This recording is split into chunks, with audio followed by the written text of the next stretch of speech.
ఓ పక్క తాగేవాడిని, మా అన్నయ్య ఒక పక్క తాగేవాడు.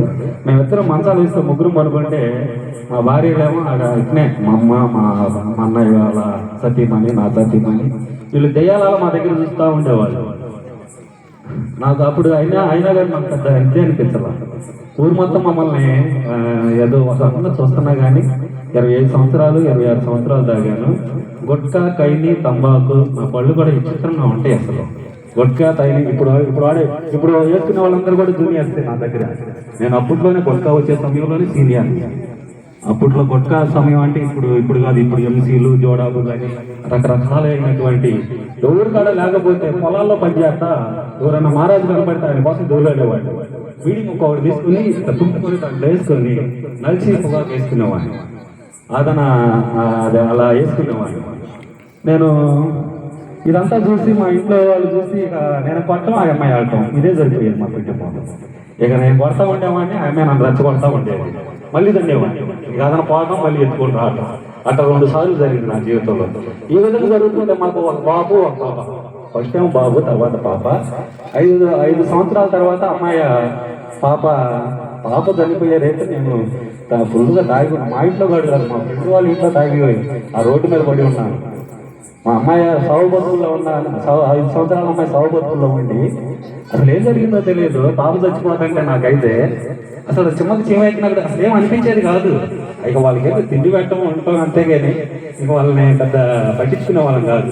పని పోతున్నావా తీసుకొచ్చేసాం. అదేమనంటే ఏం తక్కువైంది నీకు, అన్నానికి తక్కువైందా, కూరకు తక్కువైందా, లేకపోతే నీకు ఏం కావాలా, అన్ని ఇస్తున్నాం కదా అని అనేవాడిని. బెదిరించేవాడిని, అవసరమైతే ఇదే జరిగిపోయేది. ఇక ఈ లోపల మా పాప చచ్చిపోవడం జరిగింది. 5 సంవత్సరాల పాప చచ్చిపోయిన తర్వాత ఊరు మొత్తం వాడు తాగుండి ఈ పిల్ల చచ్చిపోయింది. ఎవరన్నా కనపడు, ఎవరినన్నా కనపడు, వీడు తాగటం వల్ల ఈ పిల్ల చచ్చిపోయింది. ఎవరినన్నా కలిగి అంతలోకి మమ్మల్ని హైదరాబాద్లో ఉండేవాళ్ళు. వాళ్ళు ఏంటి, వాళ్ళ బాధ్యతలు తీర్చుకున్నారు. వీళ్ళు పెళ్లి చేయడానికి వెళ్తాం. వాళ్ళు పెళ్లి చేశారు, అలా వెళ్ళిపోయారు. కుటుంబం ఎలా నడిపించుకోవాలో అమ్మ తల్లిదండ్రులారా, పిల్లలు పెళ్లి చేసిన తర్వాత వాళ్ళని కొద్దిగా కొన్నాళ్ళ పాటు గుళ్ళో ఉంచుకోండి.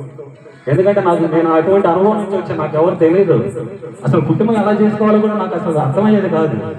నేను ఇక ఏం అర్థం కాకపోతుంటే నా జీవితం అప్పుడే ఆత్మహత్య పరిసరాలు ఏం చేయలేదు కానీ అసలు ఇష్టం వచ్చినట్టు ఆ చిలుకలూరుపేట ఎన్ఆర్టీ సెంటర్ ఉంది. ఎన్నిసార్లు తగ్గి ఉండుకున్నాను అక్కడ. ఎన్నిసార్లు ఏదో వచ్చి కొద్దిపోయినట్ట అనేక మంది చూస్తూ ఉండేటోళ్ళు వాళ్ళు. ఇక అదన్నా ఈ విధంగా జరుగుతుంటే పిచ్చి తాగుడు తాగాడు, మామూలు తాగుడు కాదు.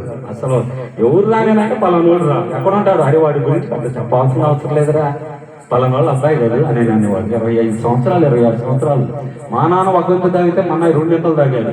తాగుడంటే అసలు ఎలా ఉంటుందో నేను తాగి చూపిస్తాను. దేవుడు దయ వల్ల ఏ అవయం కూడా నాశనం కాకుండా దేవుడు అప్పటికే రక్షించాడు. లేకపోతే వాడికి ఉండేవాడిని లేదు కదా, ఈ సాక్ష్యం కూడా మీకు చెప్పేవాడిని కాదు మీ గ్రామంలో. అందుకని వాళ్ళు వెళ్ళిపోతుంటే ఆ తర్వాత నేను హైదరాబాద్ పట్టణానికి ఇంటికాడ ఉండే పని చేయకుండా సుదీర్ఘంగా తాగి చెడిపోతున్నాడని మా పెద్దమ్మ హైదరాబాద్ తీసుకొని వెళ్ళిపోయింది. మమ్మల్ని, మా కుటుంబాన్ని. మా పెద్దనాన్న మా పరిస్థితి అంతా చూడలేక మా మీద దయచేసి తీసుకెళ్ళిపోయాడు. తీసుకుపోయి ఆడ కాంట్రాక్ట్ పనులు చేయించేవాడు. ఆ విధంగా తీసుకెళ్ళి కొన్నాళ్ళు కాంట్రాక్ట్ పనులు చేయించాము. చేసిన తర్వాత మా పెద్దమ్మ ఇంకా అక్కడ ఇట్నే ఉంది, తాతలు వచ్చే తరతరాలని ఇక అక్కడ అట్నే ఉన్నాం, ఇక్కడ కూడా అట్నే ఉంటున్నాం. ఇదేంద్ర నాయన, అక్కడేంటే ఊరుకునేవాళ్ళు కానీ ఇక్కడేమో అద్దెళ్ళు కదా, అద్దె కొంపలు కూలి కొంపలు ఎందుకు ఊరుకుంటారు, కూలి కొంపలు హైదరాబాద్లో ఊరుకుంటారని మా తాగి వచ్చి కూడా చేస్తే అందుకని ఖాళీ చేయమని అనేవాళ్ళు. ఇదంతా చూసి మా పెద్దమ్మ ఆమెకెందుకో కనికరం పెట్టి ముయ్యాపూర్లో కలవరి టెంపుల్ ఉందంట, ఆడికి తీసుకెళ్దామని నన్ను తీసుకొని పోయారు. ఆ రోజు దైవ సేవకుడు పాపం గురించి చెబుతా ఉన్నాడు.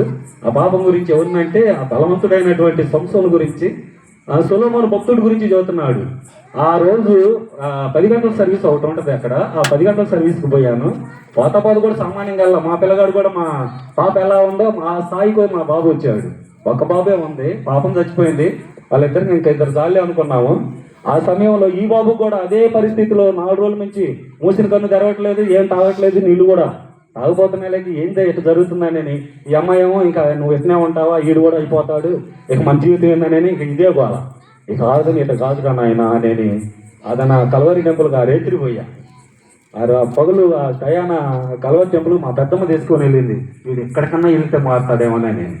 ఎందుకంటే మమ్మల్ని అన్నారు, గ్రామం అంది. ఇక అక్కడ తయారయ్యామన్నమాట అక్కడ సంసారాన్ని నిలబెట్టుకోవడానికి. ఆడికి పోతే మా పెద్దమ్మలకు కూడా ఎక్కువయ్యా నేను. మరి మా పెద్దమ్మోళ్ళకే ఎక్కువైనంటే మరి జీవితం సామాన్య జీవితం. అయ్యా సహోదరులారా వినండి జాగ్రత్తగానండి. ఇక అతను అడిగిపోయిన తర్వాత ఆ రోజు దైవ సేవకుడు నిలబెట్టి వాక్యం చెబుతుంటే ఇదంతా ఇక ఏంది అసలు మా ఇంటి పక్కన వాళ్ళు చెప్పినట్టు ఉంది. ఇంటి పక్కన వాళ్ళు చెబుతున్నట్టుంది. ఏంది ఇట్లా ఏం చెబుతున్నాడు ఏంది? సతీష్ కుమార్ గారు నాకు తెలియదు, ఈ సంఘం నాకు తెలియదు, అసలు ఈయన ఎవరో కూడా నాకు తెలియదు. మేము పుట్టిన కాడి నుంచి క్రైస్తవులం కాదమ్మా, మేము అన్నిళ్ళు నుంచే వచ్చాం. మా వాళ్ళు పూజ చేస్తే చేతబడి చేసినట్టు ఉంటుంది. మా వాళ్ళు పూజ చేస్తే చేతబడి చేసినట్టు ఉంటుంది. మొన్నటిదాకా కూడా ఇల్లు కట్టాలంటే మా అమ్మకారు పెద్ద గుడి కట్టింది నట్టింట్లో గుడి కట్టే ఇల్లు కట్టేయకుండా అడ్డం తిరిగింది. అడ్డం అంటే అడ్డం తిరిగింది. అది గడపారు. మా అమ్మ కూడా రక్షించబడిన తర్వాత గడప పెట్టి పొడి చేసి అప్పుడు ఇల్లు కట్టుకున్నాం. ఆ టైంలో ఆయన చెప్పిన వాక్యం 3 రేతులు ఏడ్చాను నేను. ఒకరోజు కాదు 3 రేతులు ఆ వాక్యం వినొచ్చాను. వాక్యం వినొచ్చి ఇంకా అయ్యే తలంపులు అయ్యే ఆలోచనలు కొనుక్కుంటే నిద్రపడుతుందా, అన్నం తినబుద్ధి అవుతుందా, అమ్మో నేను ఎట్టున్నానా అనేది తర్వాత నా జీవితాన్ని ఇక ఈయన పోయిన కాడి నుంచి చెబుతున్నాడని ఇక మానేసుకున్నా. మా పెద్ద ఆదివారం రాగానే వచ్చేటప్పుడు నన్ను పిలిచి రే రారా నేను రానుకో, ఆయన నా పక్క నుండి చెబుతున్నట్టు చెప్తాను. నేను రాను, నేను నేను రానని 4 నెలలు పోలేదు తల్లులారా. 4 నెలలు పక్క నుండి చెప్పినట్టేమంటది ఆయన చెబుతుంటే. నేను బాను భయపడి అప్పటికి 3 రోజులు వేసాక 3 రేతులు నేను బాను ఆయన అసలు అక్కడ కుదరదు అసలు అని నేను పోయేవాడిని కాదు. ఇక తర్వాత మా పెద్దమ్మ చిన్నగా నేను పోవటం చిన్నగా, ఎందుకంటే అడిగి పోయిన కాడి నుంచి బాగానే ఉంటుంది కానీ అడిగి పోకపోతే సమస్యలు ఎక్కువ అవుతున్నాయి. అందుకని ఎక్కడనే బాగుందని ఇంకా చిన్నగా ఇక అలవాటు అయిపోయాను అనమాట. అలవాటు అయిపోయిన తర్వాత 4 నెలలు 5 నెలలు పోలేదు. తర్వాత చిన్నగా పోవటం మొదలుపెట్టిన తర్వాత వాక్యం ద్వారా సరిచేయబడటం, దైవ సేవకుడు గడవటం, దేవుడు ఎట్లా ప్రార్థన చేసుకోవటం అలవాటు పడ్డాను అనమాట. ఎట్లా ప్రార్థన చేసుకోవటం, నా కాడ ఉన్నటువంటి టీం వాళ్ళు తొలిగా ప్రార్థన ఎలా చేయాలో వాళ్ళు ఉపవాసం ఉండేవాళ్ళు. వాళ్ళేమో అక్కడ మధ్యాహ్నం కూడా అన్నం పెట్టేవాళ్ళు. నేనైతే 2 పూటలు తిని వచ్చేవాడిని. అక్కడ ఉండేవాళ్ళు ప్రార్థన చేస్తూ ఉంటారు మా టీంలో ఉన్నటువంటి వాళ్ళే. వీళ్ళు ఎందుకు ఎప్పుడు చూసినా కానీ ఎప్పుడు ప్రార్థన హల్లెలూయా అంటూ ఉంటారు అని నేను వాళ్ళని చూసి వాళ్ళని ఇంకా ఏంటంటే వీళ్ళు ఇంతేలే నేను ఏం తెలియదు కదా, ఫస్ట్లో ఏం తెలిసింది. వాళ్ళని చూసి నేను ఎందుకు చేయకూడదా ఈ విధంగా ప్రార్థన అని ప్రార్థన చేయటం, ఉపవాసాలు ఉంటాం, ప్రార్థన చేయటం మొదలుపెట్టాను. ప్రార్థన చేయటం మొదలుపెట్టి ఒకే చెట్టు దగ్గర 3 సంవత్సరాలు కడుపు నాయి కట్టుకొని ప్రార్థన చేశాను. రేత్రి 3 గంటలకు లేస్తాను. 3 గంటలకు లేస్తే ఒక రేత్రి ప్రార్థన చేస్తానే ఉన్నాను. ఒక చల్లటి వస్త్రం, నాకు తెలియదుగా యేసు ప్రభు ఎవరు, ఆయన ఎలా దర్శిస్తాడు, ఇటు గుండా ఎట్లా వచ్చిందనమాట నా కాడు చెయ్యి ఈ విధంగా ఇట్లా వచ్చి నేను ఈ చెయ్యి ఎక్కడ పట్టుకోవడంలో నేను ఆదరణ భయపడ్డాను అనమాట. ఎందుకంటే ఎప్పుడు లేని అనుభవం. భయపడిన తర్వాత నేను ఇంకా వెంటనే తెల్లారులేసి ఇక భయపడి 3 గంటలకు లేవటం మానుకున్నా. ఎవరు వచ్చి నన్ను పట్టుకుంటున్నారు అని ఇక 3 గంటలకు లేవట్లా, ఎవరు వచ్చి పట్టుకుంటున్నారని ఇంట్లో వాళ్ళకి చెప్పాను. మా ఇంట్లో మా పెద్దమ్మోళ్ళు చేస్తే హేళన చేస్తారు, ఏదో అమ్మో వీళ్ళు పెద్ద భక్తులు అయిపోయారు అప్పుడని. ఇక అతను ఎవరికి చెప్పలా.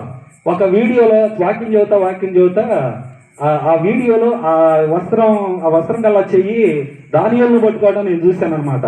అరే ఈ చెయ్యి నేను మొన్న పట్టుకున్నానే, నేను ఖచ్చితంగా సేమ్ నన్ను ఎలాగైతే కనపడ్డాడో సేమ్ ఆ వీడియోలో ఆ ఎల్ఈడిలో కూడా అలా కనపడ్డాడు.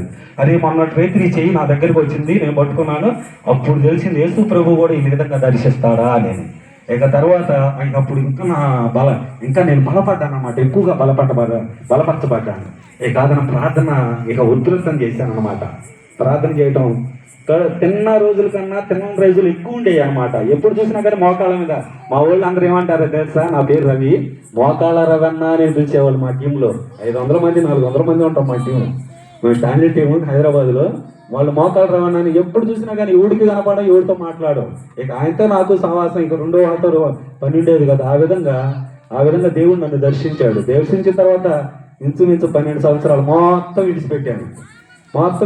మైకు పాడుతున్నా కానీ మా ఊరు సంఘం కాపరిని ఊరుకునేవాడిని కాదు. ఎందుకంటే మేము అది మా పూర్వీకులు పెద్దలు చేసినటువంటి పనులు, అది కూడా నేనే చేసుకొచ్చాను. వద్దయ్యా మీరు వద్దు, మైకు పెట్టవద్దు, పెట్టుకోవాలంటే మీ ఇళ్ళ దగ్గర పెట్టుకోండి అని నడిచేవాడిని. ఇప్పుడు ఆయన గురించి, ఆయన సేవలో, ఆయన పరిచర్యలో మొన్న ఈ నెల 3వ తారీఖున అయ్యా ఇంకా నేను చేయలేకపోతున్నాను, నా వల్ల కావట్లేదంటే ఆయన మహిమ పొగ కాదండి, అది మహిమ వచ్చి మహిమలో నుంచి లేని స్వరంతో మాట్లాడాడు. కోవిడ్ వచ్చినప్పుడు ఇది ఇంకా ఈ చిత్రం. కోవిడ్ వచ్చినప్పుడు మా వారిని మా అమ్మాయికి బాగా వచ్చింది కోవిడ్. నేను తీసుకొని హైదరాబాద్ బండి మీద తీసుకొని ఎక్కడ ఎవరికి ముట్టుకోకూడదు, మా వల్ల ఎవరికి ఆఫీస్ జరగకూడదని ఆ అమ్మాయికి కోవిడ్ వచ్చింది. మన 52 ఎకరాల్లో ఆ అమ్మాయిని ఉంచాను. ఉంచితే ఆయన వాళ్ళు మాట్లాడుతుంటే, అయ్యా మీరు ఏదో కట్ట మాట వాత్సల్యం కలిగినటువంటి వారు లాగా ఉన్నారు, నీ ప్రాణం విలువైంది, నీ భార్యకి వచ్చింది, నా భార్యను కూడా నేను గెలిచి తీసుకొని పోతానని, ఎందుకంటే బలంగా ఉంటానంటే వద్దు, మీరు ఆరోగ్యంగా ఉండారు వద్దయ్యా అని అన్నాడు. ఇంటికి పోయి ప్రార్థన చేస్తుంటే కన్నీళ్ళతో మూలుగులు, ఇక కన్నీళ్ళు మూలుగులే. ప్రార్థన చేస్తుంటే దేవుడు ఆ అమ్మాయిని అక్కడ రక్షించాడండి. అక్కడ నేను ఇంట్లో ప్రార్థన చేస్తున్నాను, మా మర్దల గారి ఇంట్లో కన్నీళ్ళు పెట్టి తలుపులు వేసుకొని ప్రార్థన చేస్తుంటే ఆ అమ్మాయి కూడా స్వరం వినబడతా ఉంది, నా కుమారి నిన్ను నా సన్నిధిలో నిలబెడతాననే స్వరం వినబడతా ఉంది. కోవిడ్ ఒక్క పాయింట్ వచ్చినా కానీ చచ్చిపోయిన వాళ్ళు చాలా మంది ఉన్నారు. దేవుడు నా సన్నిధిలో నేను నడిపిస్తానని ఆ అమ్మాయితో స్వరం వినపడతా ఉంటే అప్పుడు నాకు ప్రసాద్ అనే తమ్ముడు, ఆ తమ్ముడు ద్వారా ఆ అమ్మాయితో దేవుడితో మాట్లాడి అసలు చాలా ప్రమాదం నుంచి ఈ నెల 3వ తారీఖున కూడా దేవుడు నన్ను దర్శించడం, ఇంకా నా వల్ల కాదయ్యా, నేను పైన 3వ అంతస్తులో ఉండి మొరపెట్టి ఎన్నిసార్లు అనుకున్నా, ఈ 2 చేతులు పట్టుకున్నాడండి దేవుడు, ఒకటే చేతి కాదు, ఈ 2 చేతులు పట్టుకున్నాడు దేవుడు. 2 సార్లు 2, 3, 4 సార్లు ఆయన మహిమతో కనికరంతో అట్లా ఆ విధంగా మమ్మల్ని నడిపిస్తూ ఉంటాడు. ఇదంతా ఎలా జరిగిందో తెలుసా? ఒక ప్రార్థన వల్లనే జరిగింది. ప్రార్థనలో నేను నేర్చుకున్నాను, ఏరే వాళ్ళని చూసి నేర్చుకున్నాను అనమాట. నేను ప్రార్థన అంటే ఏం తెలియదు, మాకేం తెలుసు, అన్నిళ్ళు అయితే మాకేం తెలుసు. ఎప్పుడైనా మా వాళ్ళు చర్చిలకు పోయి మా తాతలు ఏమైనా పాస్టర్లు అయితే నేను కూడా పాస్టర్ గారిని అయ్యేవాడిని.